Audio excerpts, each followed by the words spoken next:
be or not to be. That's not the most important question. The most important question is to impose or not to impose. Will I create or not to create? This is the more important question. Whether Dr. Frankenstein kills himself or not is not a story. Whether he plays with the dead and forces them to live is the question. The fundamental argument, the big one, which is that you're not going to be able to control this experiment, and it comes with, unlike the Sisyphus myth, there's more than just the struggle of your harm, the harm of your own struggle through life. The real game, the real question is the harm of the people you impose the consequences of that game you're playing on. So when the boulder rolls down, it may roll over somebody. If you've procreated, that's the consequence. You may create victims. You can't just say, whoops, my bad. It is in the nature of existence that you're not going to have control over the experiment, and that the fundamental nature of the experiment is futile. It's a consumption game, and consumption has to come with a price. There's no free lunch. You don't get to eat for free, and that is the problem here. And if you do it in some kind of perfect way to minimize the harm of the feeding, the hunger, there's just too little glory in that to justify the obscene inefficiency that's possible. The downside risk is infinite almost, and it's just, you can't justify exposing yourself to that level of catastrophe for a projected satisfaction, a projected necessity. There's no rational necessity for our existence.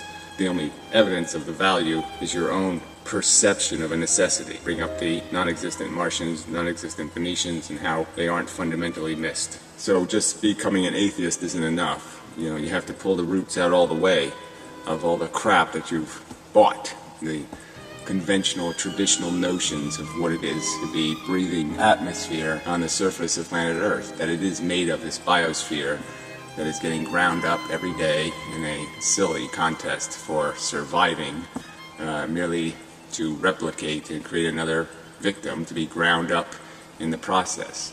No real winners, just all kinds of different ways of losing, and losing really badly or getting away semi-unscathed. And these people, because of their in-the-box thinking, think that winning is not losing as much as the other guy. They think that's winning. And that's where it all breaks down, logically. And that's why they have to resort to distraction and rationalization to evade the subject. Antinatalism, as if it's somehow destined to failure or doomed. And it just doesn't work that way. It just requires you to do the simplest thing. Say, please stop, as an approach to the human race. Period. These are not complex or hard things to say. And the power of them, once they've been said, is intrinsic. If you stop one individual from recklessly reproducing, it's a victory. If you stop 10, it's 10 times the victory. If you stop 100, it's 100 times the victory. There's no way you can't succeed in walking in that direction. And there's so little effort in saying the words, please stop. Don't tell me you've learned something and then not apply the knowledge, because that's not consistent with somebody who has actually learned something. If you have knowledge, you have a responsibility to apply it in the world. If you've gained something through experience, you have a responsibility to help enlighten other people with that gained knowledge. It's irresponsible for you to keep your mouth shut, for you to claim that somehow, I don't know it. You know it now. You know the danger. You know the heavy weight of the risk being played with. Don't sit there and pretend you haven't learned anything. Edify people with that knowledge. Procreation, it's a vice. It's not something to admire people for. It's not something to congratulate people for. It's something to point out as an arrogant risk taker, because that's what it reveals. Somebody who thinks they're in control and doesn't care has glibly denied, has glibly stepped over recognition that the downside risk will be paid for by someone else. We haven't escaped the fundamental dynamic of the game. It's just silly consumption for the non-existent accomplishment of perpetuating silly consumption. Big Frankenstein.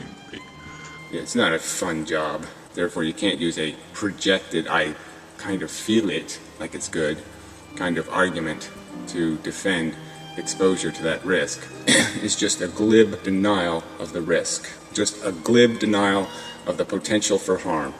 And that makes no sense logically. Yeah, you just cure a few diseases and everything's just fine, and life is just perfectly functional. It's just a deny of evolution. It's a deny of the function of the biology. It's a denial of the fundamental nature of what life is, a consumption game, and even that is just such a lie, because things are only getting better in the traditional notion of a better life, which is somehow a longer life. But if you add up how consciousness has actually been affected in the last 200 years, well, billions of more animals are slaughtered, and human beings spend more time disabled than they have at any point in human history as a percentage of their conscious existence, where we die slower and harder. We don't die better. Because everybody's still stuck in traditional notions that you can't violate either God or nature, that these are sacrosanct, these are sacred territories. We are not allowed to judge life, we're not allowed to judge the game, we're supposed to just do our civic duty, push our stupid boulder, and not complain. This is just a traditional, myopic, fake heroism attempt to impugn the character of antinatalists, waving their flag for life, when they're not paralyzed, when they're not dying of ALS, when they're not, spending most of their time with a migraine headache or something. Fuck them and that bullshit. To glibly diminish or devalue the pain people express and explain when they overtly say it to you directly, I'm in pain, and I never want this pain to be experienced again, and you glibly just step right over that and say, who cares? Not my problem. I'm busy having kids. That you should just feel good about doing a good job of pushing your boulder, and you shouldn't worry about boulder pushing and worrying about consequences and worrying about end results, because somehow it's all inevitable, and even if Sisyphus jumps off the ramp, somehow another Sisyphus will take his place. It's all this, you're the one with the feudal philosophy, and I'm the one arguing that the cure is simple. It's rationality, logic. You have to train people not to rape, well, then you have nothing. It's already a concession to my point that this game is so broken, that this psychology is so fucking rotten at its core, that it's so insectoid, that if you think you actually have to train somebody not to harm somebody else for completely a selfish indulgence, I win the argument on your concession, if that's what you're saying you have to do to argue in defense of. I think that's a lie. Now that ignorance is such a hard cement that you can never break through it. If you're not willing to even walk up to the cement and say, break, if that's too much work for you, just saying the word break, then you're not going to fix anything ever. And I think you certainly can't break through it if you don't try. I've concluded I'm not competent to be a creator. So what makes you think you are? That's the problem. Consumption, reproduction, cannibalism, addiction, or parasitism. We're parasites. That's the nature of all living things, is to parasitically exploit an environment. That's its nature. And not to concede that hundreds of millions of years in the percolation of these bizarrely eccentric flatworm parasites that we are, these bizarrely eccentric facades that have been wrapped around our GI tract to glorify or diminish the meaning and substance of all that waste for the silly song and dance that we're singing, for this really bad show we're putting on. That's glib.